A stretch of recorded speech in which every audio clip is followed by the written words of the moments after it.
Everton 4. Sorry, 2. Everton 2. Arsenal 1. This is player ratings with Kenny Ken. Kenny Ken. For anyone who hasn't watched your fan cam, I don't know why, go and check out the fan cams. Give me your little breakdown, 90-second preview breakdown, whatever you want to call it, of the game before we do player ratings. Well, first thing first, if you watch the first 45 minutes, that is an advert for anyone deluding us to say that English football's like is the best football in the world, because it isn't.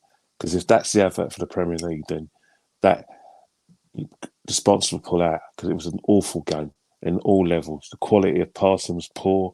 Everton were poor. Arsenal, contrived to join them in such poor build-up play, poor in the attack. In fact, I don't remember any of the goalkeepers having a shot to save before. Richarlison had his goal chalked off in the 40th just before half time, and then we woke up and scored a very good goal. But in the second half, it was just typical, Arteta play.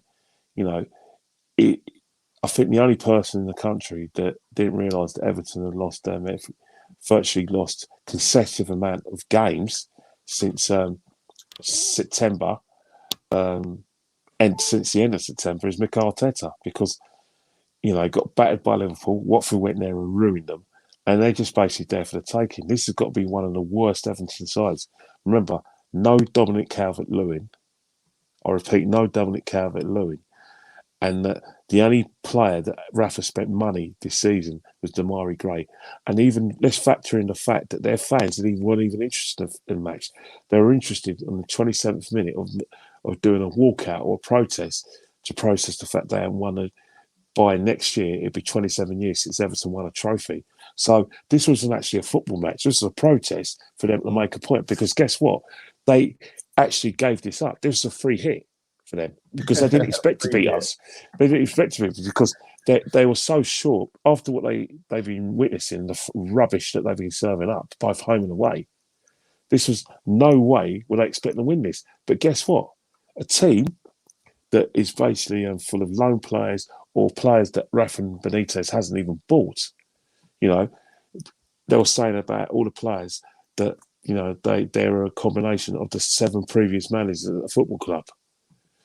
And yet they contrived to, first and foremost, if it hadn't been for VAR, they would have been, 2 years ago, they would have been 3-0 up, because Richarlison, has 2 goals chalked off. VAR saved us, yet the penny didn't drop.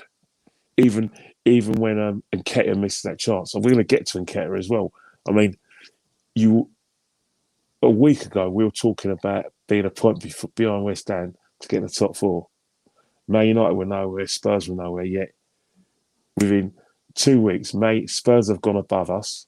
Man United are now on our tails. They're playing Norwich this weekend.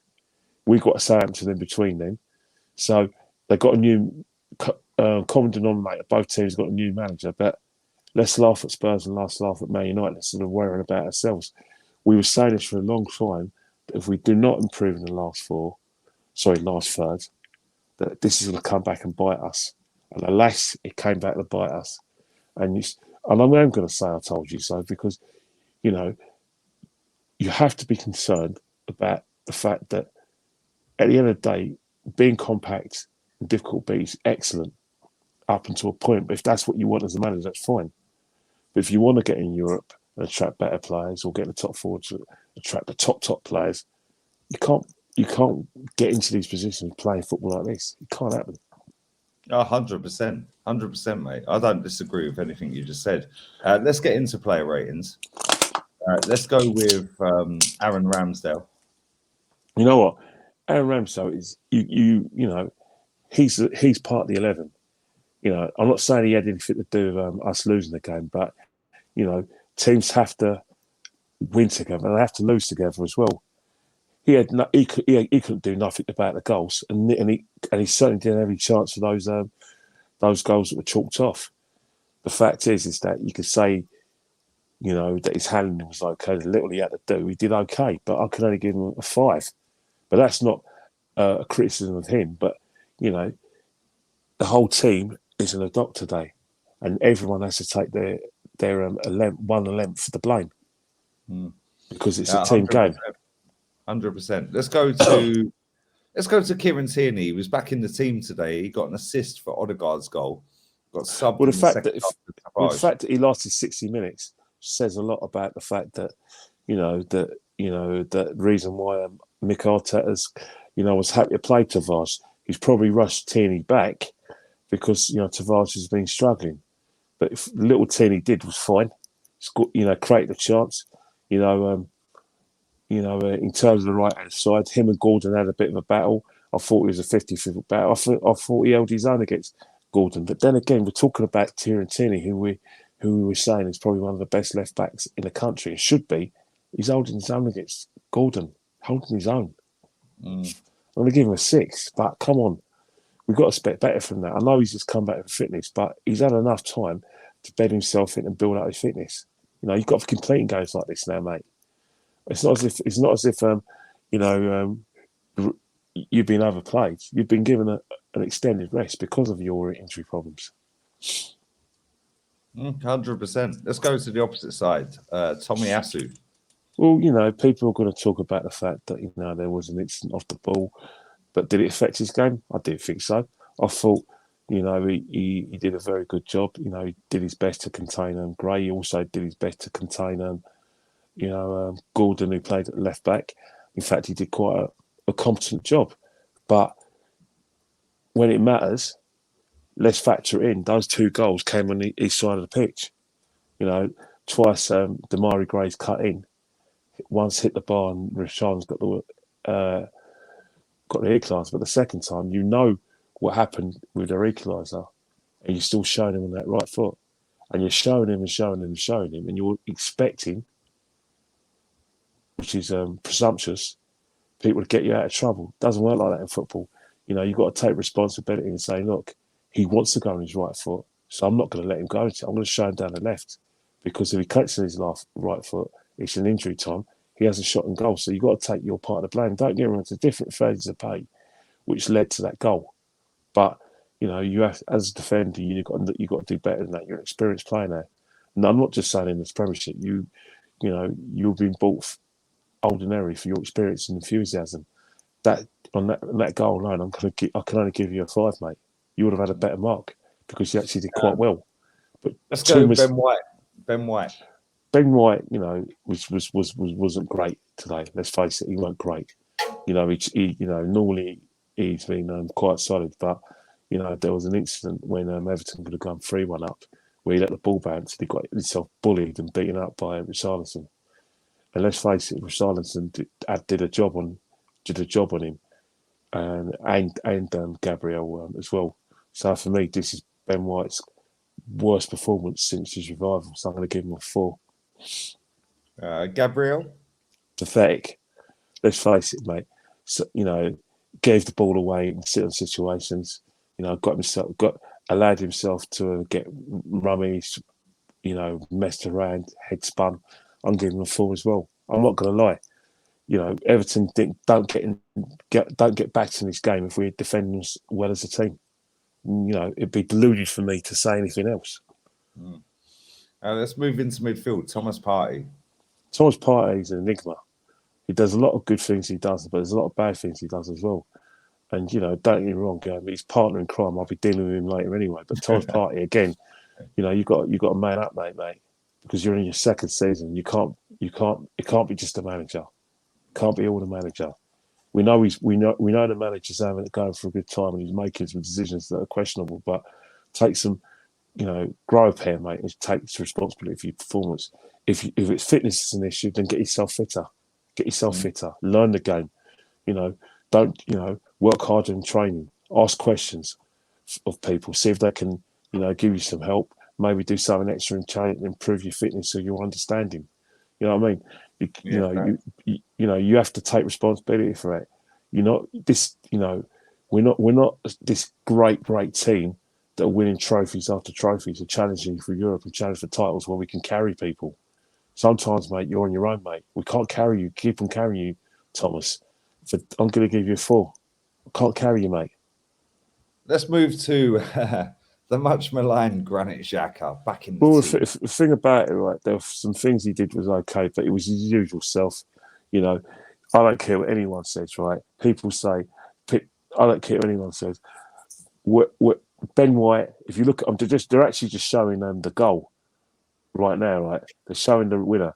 For instance, Granit Xhaka, right, has managed to bottle out of a challenge, trying to preserve his self because of the fact that he doesn't want to get a second booking. Sorry, mate.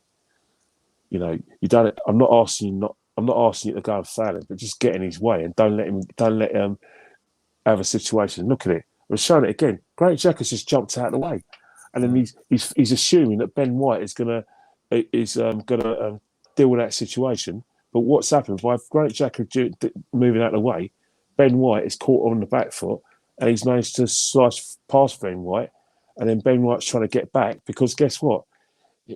You know, he's trying to stop the shot after his mate Tommy Asu didn't let him down. So in terms of Granit Xhaka, you know, people say he's our midfield, but if he's our midfield, then bloody hell, we've got massive problems. So I'm going to give him a 4 as well. Martin Odegaard, 2 games in a row, 2 goals. My God, had a good game. Let's face it. You know, you have to mark fairly and you have to mark concisely as well. The fact is that he scored his goal. He was offensive. He did demand the ball. You know, he was very unlucky where Seamus Coleman made some great blocks in the second half, where he could have got his second or even third goal. So I think I'm going to give him a 7. You know, yeah, I think that's fair. I thought he was one of our better players. He was definitely our better players. Let's go to Bukayo Saka. But aside Saka, his football's predictable. Teams are beginning to work him out to the extent that teams are basically kicking him out of the game and basically kicking his effectiveness. And Everton have been doing that now. You going along Grant Bukayo Saka, you might as well, you've basically maligned his effectiveness. And what we saw today was another, performance from Saka where he leaves a lot to be desired. You know, he's in that situation where if he's not doing much, he's got to have to at least create a chance or two or score. If he doesn't score, doesn't create a chance, then he doesn't really offer much to the game, and he didn't today. So I'm going to give him a 4 as well. I've can only mark fairly. You know, as I said before, I'm not here to hold his hand. He's got a mother for that. I'm here to mark what I see. 100%. Gabriel Martinelli. Let's face it, right? You know, he gets good press, but he weren't great today either. You know, there were times when he was going down, trying to waste. He weren't the only player that went down to waste time. Savage did it a few times. So did Gabriel, and so did Martinelli. Martinelli, you know, is demanding to be played, but that performance was rubbish, non-existent nonsense. Give him a 5 out of generosity, but it was rubbish. It's garbage, really. He works so hard. He tries. Lacazette. And that, you know what, might as well not be there. It just didn't want his game. Didn't hold the ball up. Whatever ball he had, he didn't. I don't even think he actually got himself in a situation where he was giving any service whatsoever. But saying that, you got to work hard because Odegaard was on the ball. He was looking for the pass, and you weren't making those runs. So you know, the fact is that was one of your worst performances ever. And you bring do good things. You bring Smith Rowe in the game. You bring Aubameyang in the game. But you know, we want a bit more than that. We want some goals and the goal threat. Everton were there for the taking. You know, your best mate was left out because he can't break teams down. He's not working hard, and he doesn't look like scoring. And you just joined him. You haven't justified your manager's face. Yeah, so I'm going to give you a 4 today. Let's move to the substitutes. Nuno Tavares. Nuno Tavares, was one of the, I think what's happened, right, is that the minute he Jordan went in on him, that set the tone for Everton to get back in a football match. For me, it did anyway, because what he did is that, he panicked. He tried to chase again. You know, and he was making a lot of mistakes. He wasn't the only one giving the ball away, but his position was all poor, all poor, all poor. In fact, he's actually quite lucky that Damari Gray wasn't on his side. But you know, when you get tackled like that and you start creating panic in the team, you know, you have to be marked accordingly. And I'm going to give you a 4 as well. We'll give him a 4 because that was just come on, mate. Come on, mate. Generous. I can't lie, but it's Come your on, player mate. ratings, Kenny. That's generous. I'd give him a fucking 1 if I'm honest. But let's go Eddie Nketiah. Waste of time. You know, Eddie Nketiah is everything that is basically he's the poster boy for everything that is pitiful and bad in this football club. The fact that he gets minutes is an insult to players who like Pepe, who couldn't get on. You know, let's not. We're already had this debate about him and Balogun. He's you know they use the word oxygen thief. I just call him just a minute thief because you don't contribute when you go on. As far as I'm concerned, you're a complete and utter waste of time. You want to leave the football club, and let's face it, there won't be a queue stopping you from going. You know, we'll actually show you the way, mate. You know, maybe if you agreed terms and stop being a greedy bastard, you might get what you want and get some first team football somewhere. But alas, you're going to get a freebie. You know, don't think that you know, like the big clubs in this country are going to be queuing up for you, mate. You know, just brush assured that. Or older shot or somewhere, mate. Well, I don't know. Wherever he goes, he won't be in an Arsenal shirt. You know, the fact you missed a chance said it all, mate. You're brought on to do one job, and you fluffed your line. I'm giving you a 2, call mate. Call me. Gillingham are calling you, bruv. Like, that's about your living. Let's go to the captain, Aubameyang. And to no one's surprise, when you had the clear chance, to no one's surprise, it went wide. You know, it was just basically like he might as well have been a tag team in a wrestling competition because Lacazette was pitiful and non-existent. They had a tag team. He took over and produced the same sort of garbage as well. You know, people try to get you in a team. You made the wrong runs if you ran at all, and when you really did have a chance, you fluffed your lines. Typical, mate. You know, 2 out of 10. You know, don't call us. Don't, you know, just enjoy your last moments as Arsenal captain, last moments in Arsenal shirt, because your future is limited. It's completely limited. Don't worry, you won't be missed either. Let's go 3, 2, 1. As you sip on your Ribena, I'll sip on my Cruz Campo. Sylvester settings. Cheers, Kenny Cat. Appreciate you coming on.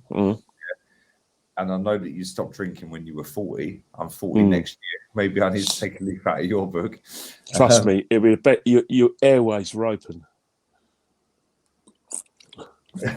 I need to go for Ribena settings. We're going to do a 3, 2, 1. And we're going to mark the manager, yeah? Right.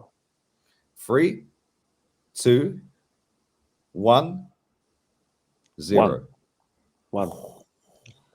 Well, I'm giving him 1, and that's very generous. But the thing is, right, is that my patience is run thin. And I actually said to you on yesterday on the podcast that what would get Mikel Arteta sacked, and I said not beating Everton, and I didn't say losing to Everton. I said not beating Everton because I think people are going to turn because, you know, football fans, you know, like I said, they do study the opposition, even though they don't admit to doing it. And they especially studying the direct opposition, and they would have seen the Merseyside derby, and they would have seen how poor Everton were. They would have known about the fact that Everton are there for the taking, that they are more interested in the protest in the 27th minute than a football match. Yet Mikel Arteta has decided to, insist that his team play like that, and then your substitutions as well. If you really want to endear yourself to the Arsenal public, you know, keep on selecting Eddie Nketiah by all means. You know, keep on allowing him to steal minutes. You know, keep on deciding that Pepe is persona non grata. So you go from one player to another. 1 minute Lacazette can't get a game in that he's persona non grata. Then it's Balogun, and then it's then it's Martinelli, Pepe, then it's then Martinelli, it's Pepe. then it's So what's yeah, happening? So what's happening? Then Maitland-Niles. so what will happen? They'll come on, score a goal, and they keep their places for about 2 or 3 games until they fail you again, and you get rid of them. And people try and tell me that isn't conducive to team spirit or trusting your manager. And people want to come and at me and say, well, how do you know that he hasn't lost a dressing room? Never said he didn't lost a dressing room, but you guys are so sure that Unai Emery lost a dressing room. Yeah. Bruv, I see people saying, after Arteta said, we need the experienced players. This is after the loss at Old Trafford. We need the experienced players to drag the team up the field. So the narrative off of the back of that is that the younger players, when we go 1-0 up, they fall back. And the experienced players are not dragging them up the pitch. Okay, on that basis, right? Surely Mikel Arteta's telling them to do that. So they're not listening. So why did we sack Unai Emery? Oh, because the players weren't listening. What's the difference? Well, the thing is that there's a lot of people in this fan base who generally believe that there is some sort of structure, that the team's more organised. I just think they're going. The thing is, right? I was on watching a TV program. You know, one of our ex-players were saying that they're very pleased with what Mikel Arteta is doing at the club, and that the team has got some sort of structure, an organisation, and it has a defensive shape. These are their words. And now this has been. But I think that's just all words for the camera. I don't think they believe what they're saying. Maybe they don't. But the thing is that there's a lot of people in the fan base who run away with this. There are genuinely people right now who are desperate for us to, beat Southampton. Maybe it probably won't appease to people as much, but I can guarantee you that there's people who are actually desperate for West Ham, because West Ham's the payday, in terms of like, well, right, people may not say by beating Southampton. If we beat West Ham, look at them, look at West Ham. They were lauding West Ham because they beat Liverpool and if we beat West Ham, beat Chelsea. Oh my God, Arteta in. And they said, and they saying, oh, what's happening now? What's happening now, which they're entitled to do, because I'll have no problem calling them out when if, and I pray it doesn't happen. I can't rule it out. If we have performances like this, because if they want to play that game, I'll play that game as well. But the fact is that the more we have this kind of inconsistency and we have this kind of 2 step forward and 5 back, then our season, whatever it is under jeopardy. Everyone concedes that it's a league. The Premiership is everyone's obsessed with. They're not obsessed with Carabao Cup or FA Cup. They see it as an inconvenience. The only thing we win the Carabao Cup, oh my God, Arteta's a genius. But the thing is, right? We got to ask ourselves if we're a cup side, then we're a cup side. We are a cup side, Kenny. We've been a cup side since fucking 2014. But that's the thing. Then what the club need to do is admit it and grow a pair. But don't try and fob us off with he's doing what we can, and blah blah, and call yourself a big club then, if you're not going to challenge for at least in European places, because I don't know a club that is consistent. But that's not a tell fucking process, Kenny. Maybe not. But if you want to, do you know what's going to happen? Come this summer, if we're out of Europe, it's a waste of all our time going on a podcast and start, going into the genie bottle and saying, all right, we want this player and not this player without European football. It's a waste of time, me and you, talking about getting players like Houssam El-Wow. It's a waste of time we talking about getting players like Maddison and all that and being linked with Dominic Calvert-Lewin. When, let's face it, Dominic Calvert-Lewin is an England international who was part of a team that got to the European Championship final. Without him, And why would he not want to go to a club that's not in Europe when other clubs? The only draw Arsenal will be in Europe is it's London. That's it. And that's not enough, though. That's not enough, though, because especially with Newcastle around. But when you're going to pay 100 grand a week to a mediocre player and you can live in London, there's no incentive to be better, bro.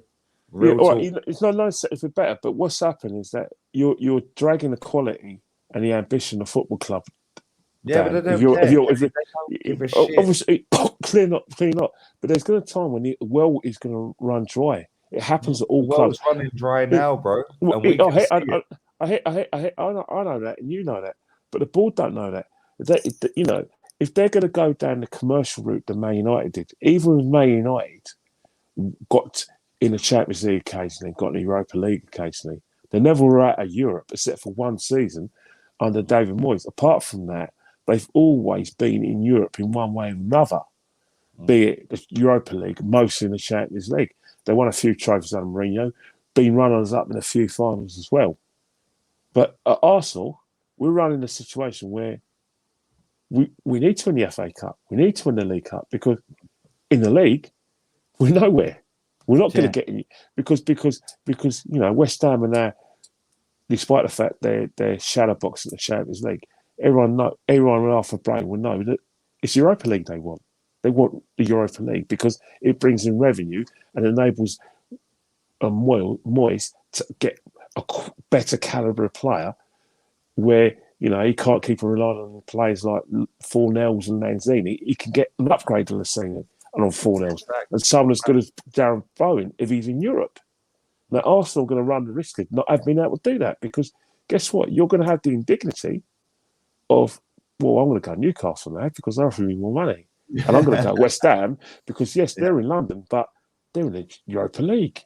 Yeah, they're in the on a regular Champions basis. League or whatever. Yeah. So the Arsenal name only works if fans have the same ambition and say the standards have got to raise, or if the owners mean it. The owners at the moment are talking a good game because that's what they're expected to say, but they have to act by meeting our demands in terms of getting the right man in and getting the right and doing the right structures.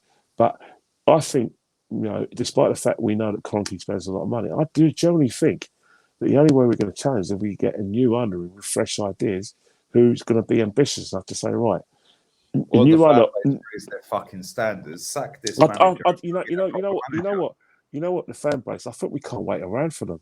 What normally happens is when a new owner comes to the football club,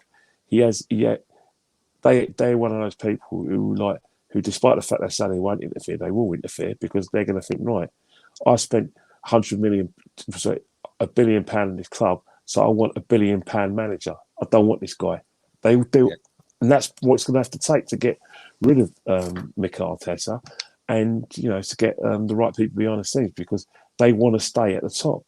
So they're going to quickly work out that you can't just going to give a manager money. You've got to make sure you have the right people who can get the right players into the club. That's how it's going to work. 100%. Listen, Kenny, always love speaking to you, man. We'll do this all over again on Saturday against Southampton. And we'll definitely do it against on Sunday, which is going to be lit. Oh, 100%. It's definitely going to be lit. It's just I'm just completely shattered because I didn't. It's 3 a.m., mate. Yeah, but you know what's something, Lee? And you're on Ribena. I'm on Cruz Campo. I'm hanging, man. The thing is, Lee, right? I genuinely believe that we're going to win this football game because I couldn't see any other. We'll beat Southampton. Yeah, but the thing is, I wanted to win this game because this game is an away game at Goodison Park, and they did a double over us. I want to win today. Yeah, because we should be beating Everton because they're a poor side. Yeah. We demanded defeat because we are being told that we are not too far off the European places in the top four. So let's act like a team potentially getting top four and win today. We should be beating Everton. We shouldn't have been showing Man United any fear or respect because they're on the back foot. So I wanted to win today and Thursday.